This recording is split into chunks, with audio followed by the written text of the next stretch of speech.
अब हम माइनर देखेंगे कि माइनर्स क्या होता है। ठीक है, सबसे पहली चीज़ ये कि माइनर जो होते हैं वो किसी भी एक एलिमेंट का होता है, कोई भी एक एलिमेंट का होता है। जैसे अभी हमने डिटर्मिनेंट की बात की है, तो डिटर्मिनेंट में अलग अलग नंबर्स होते हैं, हर नंबर को हम एलिमेंट कह सकते हैं, डिटर्मिनेंट का एलिमेंट कह सकते हैं। दूसरी चीज़ इससे रिलेटेड कि इसको रिप्रेजेंट करते हैं एम्स, क्योंकि ये माइनर है तो माइनर का एम कैपिटल, माइनर से इसको एम से रिप्रेजेंट करते हैं माइनर को, और यहाँ पर लगाते हैं आई जे।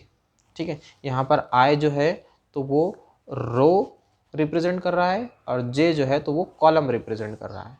ओके, यहाँ पर ये जे जो है तो ये कॉलम रिप्रेजेंट कर रहा है। अब ये आई और जे किस तरह हम अंडरस्टैंड होंगे, वो उसके लिए मैं एक एग्जांपल लेता हूँ। एक डिटर्मिनेंट है जिसको मैं ए से रिप्रेजेंट कर रहा हूँ। ओके, और यहाँ पर मैं जो हूँ एलिमेंट ले रहा हूँ अलग अलग 7 4 3 -2। ओके, तो एक डिटर्मिनेंट है ए, उसको मैंने इस तरह अरेंज किया। ओके, और अब इसके जो एलिमेंट है उनको मैं स्मॉल लेटर ए से डिनोट करूँगा। ठीक है, तो अब A11 इस तरह, तो A11 क्या है, फर्स्ट रो और फर्स्ट कॉलम। तो हमको तो पता है ये जो है हमारे रो है, और इस तरह जो है तो ये कॉलम है। ठीक है, तो फर्स्ट रो और फर्स्ट कॉलम, तो फर्स्ट रो और फर्स्ट कॉलम मतलब 7, तो A11 को हम रिप्रेजेंट करेंगे 7 से। उसी तरह A12 is equal to A1 first row 2 second column, ये रो फर्स्ट और सेकंड कॉलम, तो ये वाला, तो ये 4 रहेगा।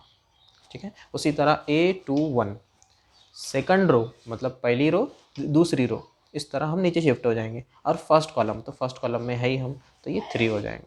और उसी तरह A22 is equal to -2 second row और सेकंड कॉलम। तो इस तरह हम कोई भी डिटर्मिनेंट के एलिमेंट को आई जे की तरह इस तरह रिप्रेजेंट कर सकते हैं। ठीक है, और इस तरह रिप्रेजेंट किया जाता है। ओके, तो ये हमारा आई और जे, जैसा मैंने आपको बताया कि माइनर्स जो है वो एम आई जे की तरह रिप्रेजेंट किया जाता है। तो आई जे जो रहेंगे वो 1 1 1 2 इस तरह रो कॉलम रहेंगे, जैसा मैंने यहाँ पर आपको बताया।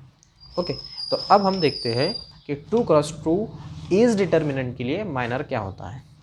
ठीक है, तो सबसे पहले हम M11 के लिए लिखते हैं माइनर, मतलब मैंने यहाँ पर 1 1 दिया, तो A11 7 एलिमेंट 7 के लिए हम माइनर लिख रहे हैं इज इक्वल टू। ठीक है, तो ये माइनर होता क्या है, M11 कौन सा एलिमेंट है, फर्स्ट रो फर्स्ट कॉलम 7 है। ओके, तो ये वाला एलिमेंट है।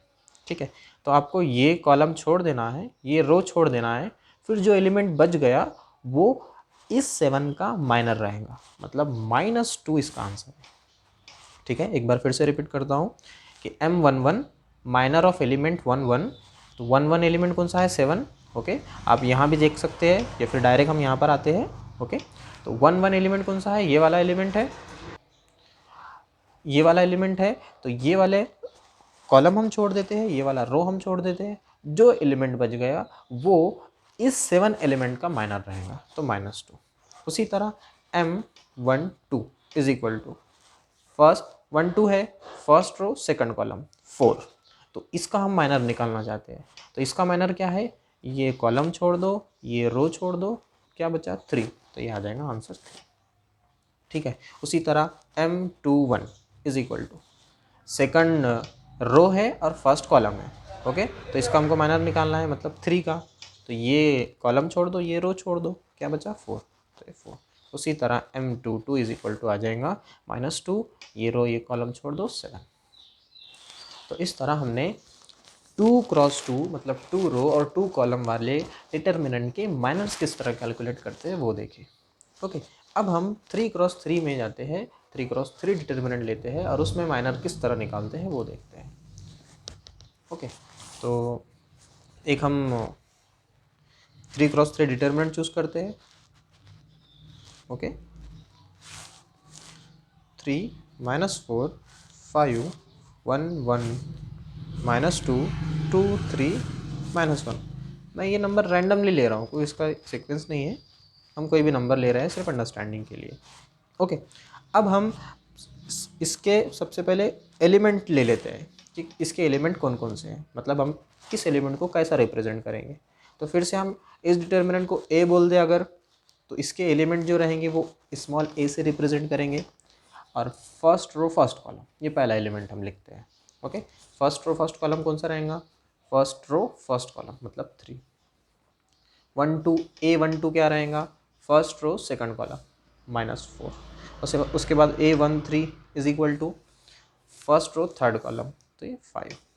उसी तरह A21 is equal to second row first column, second row first column 1।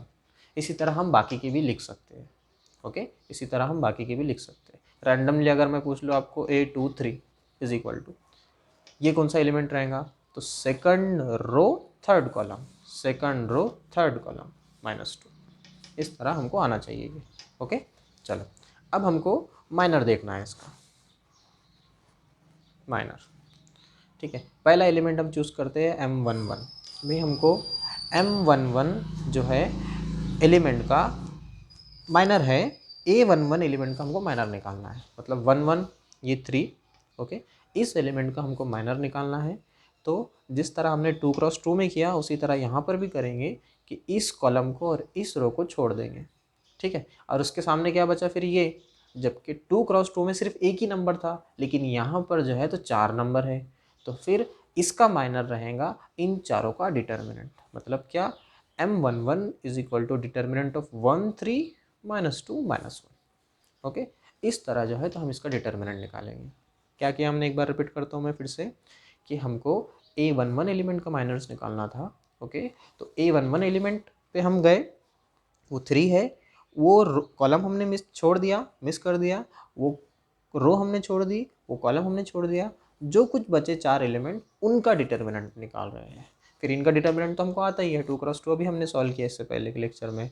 तो इसको इससे मल्टीप्लाई करो, -1 को 1 से मल्टीप्लाई करो, माइनस फार्मूले का 3 को -2 से मल्टीप्लाई करो।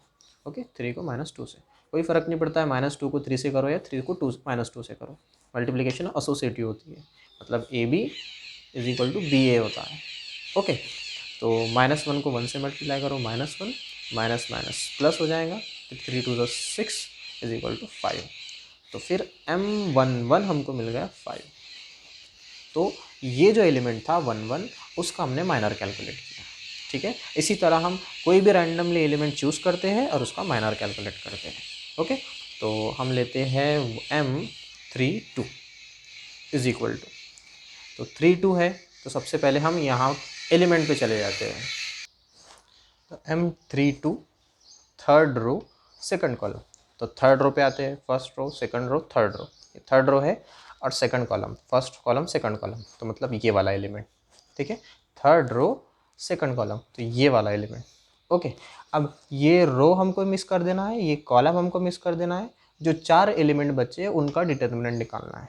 तो देखो 3 1 5 -2, तो 3 1 5 -2।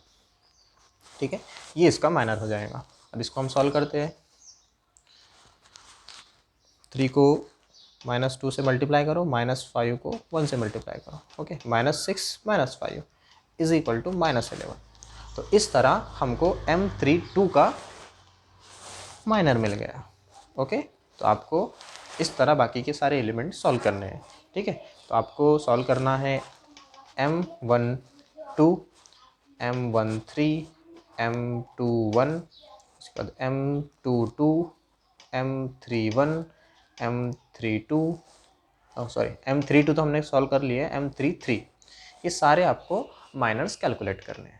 ठीक है, एकदम प्रिसाइसली आपको जाना है, जैसा मैंने आपको रो बताया कि पहले एलिमेंट चूज़ करना है, फिर वो रो और वो कॉलम छोड़ देना है, फिर जो 4 एलिमेंट बच गए उनका जो है तो हमको डिटर्मिनेंट सॉल्व करना है, और वो उस एलिमेंट के लिए माइनर बन जाएगा। ठीक है, तो आपको ये सॉल्व करना है। अब हम देखते हैं कोफैक्टर, कि कोफैक्टर क्या होता है।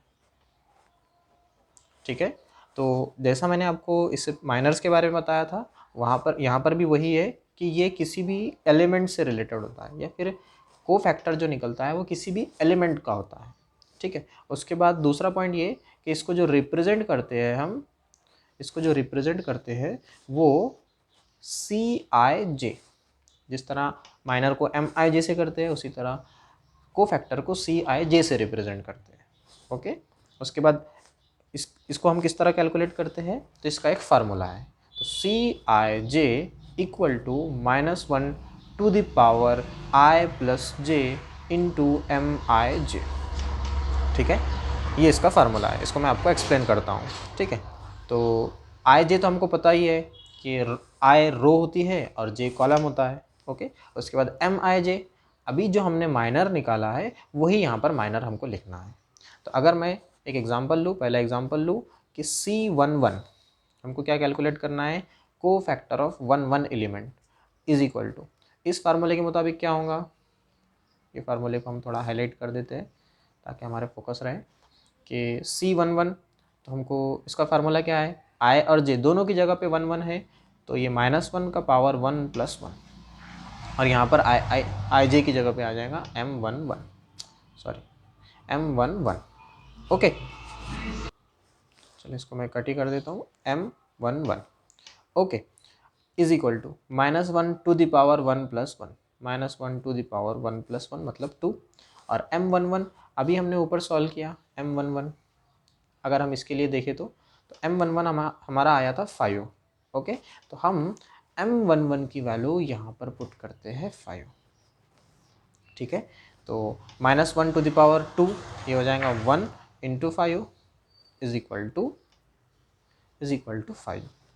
मतलब जो हमने यहाँ पर डिटर्मिनेंट लिया था, यहाँ पर जो हमने डिटर्मिनेंट लिया था उसमें 1 एलिमेंट 3 था, तो पहले हमने माइनर निकाला M11, 5 मिला, और इसी एलिमेंट का हम अब आगे जो है को फैक्टर देख रहे हैं, वो को फैक्टर हम किस तरह निकाल रहे हैं, पहले हमको को फैक्टर के लिए माइनर निकालना होगा और उसके बाद ये फार्मूला यूज़ करके को फैक्टर निकलेगा। ठीक है, तो -1 का पावर इवन है यहाँ पर। ठीक है, तो इसलिए ये पॉजिटिव आया और 5 इंटू 1 इज इक्वल टू 5 आया। ठीक है, उसी तरह यहाँ पर हमने माइनर निकाला M32, तो हम C32 निकाल सकते हैं, -1 to the power 3 plus 2 M32। ठीक है, देखो को फैक्टर ऑफ 32, -1 का पावर 3 प्लस 2 M32, IJ की जगह पे मैंने 3 और 2 की वैल्यू पुट की है। ओके, तो अब इसकी वैल्यू हम सॉल्व कर सकते हैं, -1 टू द पावर 5, M32 कितना है, M32 आया था हमारा -11, तो -11। ओके, -1 का पावर 5 है, मतलब 5 जो है वो ऑड नंबर है, तो इसलिए इसका आंसर -1 आएगा, इज इंटू -11, तो -1 इंटू -11 ये आ जाएगा 11। ओके, तो इस तरह हमने को फैक्टर निकाला। ठीक है, तो इसी तरह आपको ये भी होमवर्क है कि को फैक्टर बाकी के आपको निकालना है। जैसा यहाँ पर आप माइनर निकाल रहे हैं, तो C12, C13, C21, C22, C31 और C33, ये सारे जो है को फैक्टर आपको कैलकुलेट करने हैं।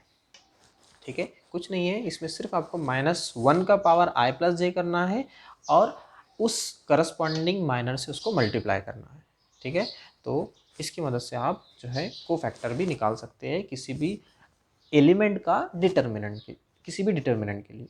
ओके, तो आपको अच्छे से इसको समझना है और प्रैक्टिस करनी है और अपने नोटबुक में कॉपी करना है। ठीक है।